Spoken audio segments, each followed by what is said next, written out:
નમસ્તે મિત્રો, આપ જોઈ રહ્યા છો ભારતીય જનસંદેશ સમાચાર।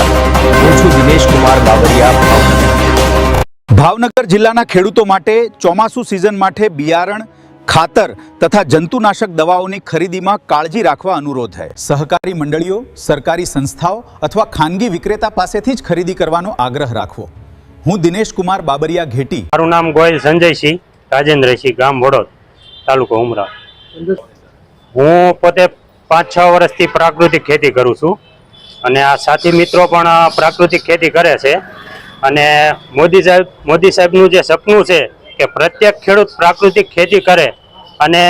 બધાને સારું ભોજન મળી રહે, પ્રાકૃતિક ભોજન મળી રહે, એવા મિશનની સાથે અમે જોડાય અને અમે અમારી જમીનમાં તો ખેતી કરવી છે, પણ અન્ય ખેડૂતોને પણ પ્રોત્સાહન કરવી છે કે ચાલો આપણે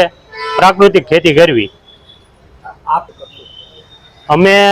પહેલા નાનું ટ્રેક્ટર દ્વારા શાકભાજી વેચાણ વ્યવસ્થા આજુબાજુના ગામમાં વલભીપુર, ઉમરાળા કરતા હતા, પણ હવે અમે મોટા મિશન સાથે ભાવનગર જિલ્લામાં પણ પ્રાકૃતિક આ બધું વસ્તુ વેચાણ થાય એ માટે અમે ભાવનગર પણ આવ્યા છીએ અને આજે આ કેરી ગાડી દ્વારા એનું શુભારંભ થઈ રહ્યું છે। તો બધી જગ્યાએ અમે જઈ શકવી આગે એ માટે અમે કેરી ગાડી લીધી છે અને આનું વેચાણ વ્યવસ્થા કરવા જઈ રહ્યા છીએ। એની સાથે બીજા ખેડૂતોને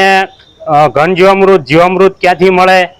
પછી ગ્રીન કમાન્ડો જે સેવાના ભાવથી 10 પાણી અર્ક બનાવે છે સાવ નિઃશુલ્ક ભાવથી, તો એ પણ મળી રહે, એ બધા આમાં અમે એડ કરવાના છીએ। આમ તો અમે આખા જિલ્લામાં બધા રોહિતભાઈના માર્ગદર્શન નીચે બધા ખેડૂતો જોડાયેલા છીએ,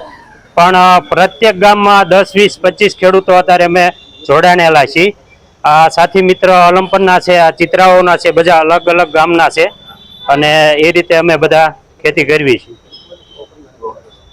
આજે આપણે જે આપણા પ્રગતિશીલ ખેડૂત સંજયસિંહજી,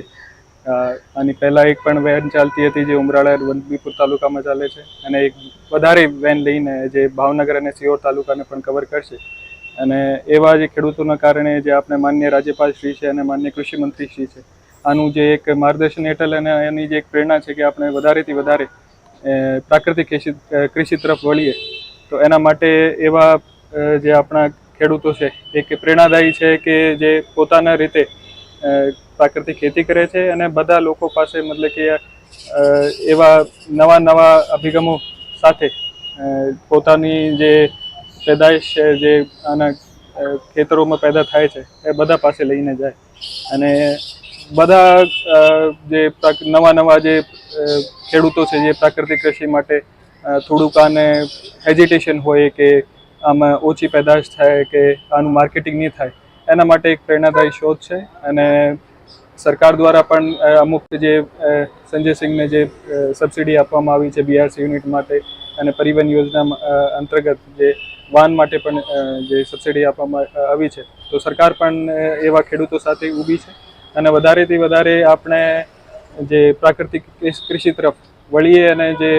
સરકારનું એક અભિગમ છે કે જે યુરિયા અને જે DAP છે આનું જે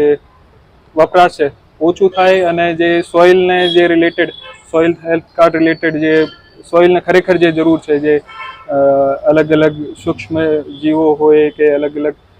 કેમિકલ્સ હોય, એના માટે સરકાર આના માટે પણ પ્રયત્નશીલ છે અને અમે અમારા જે આત્મા વિભાગ છે અને કૃષિ વિભાગ છે આના પાસેથી પણ અમુક ગામોમાં જઈને આવી રીતના કેમ્પો કરતા હોઈએ છીએ અને વધારેથી વધારે જે ખેડૂતો છે પ્રાકૃતિક કૃષિ તરફ આવે એના માટે અમારા પ્રયત્નશીલ છીએ। અને આ તબક્કે હું સંજયસિંહને ખૂબ શુભેચ્છાઓ આપું છું કે એક નવતર પહેલ જે કરી છે એ બહુ સારી એક પહેલ છે અને આનાથી ભાવનગરના જે અમુક ખેડૂતો છે એ પણ પ્રાકૃતિક કૃષિ તરફ આવશે એવી અમારી અપેક્ષા છે। જિલ્લામાં અત્યારે સંજયસિંહે જે પોતાના રીતે જે સ્ટાર્ટ કરી છે એક વાન છે અને અમે પ્રયત્ન કરી રહ્યા છે કે વધારેથી વધારે ખેડૂતો એવા જે પ્રાકૃતિક ખેતી કરતા હોય આગળ આવે અને આવી રીતની જે સરકારની સ્કીમો છે આનું વધારેથી વધારે યુઝ કરી છે।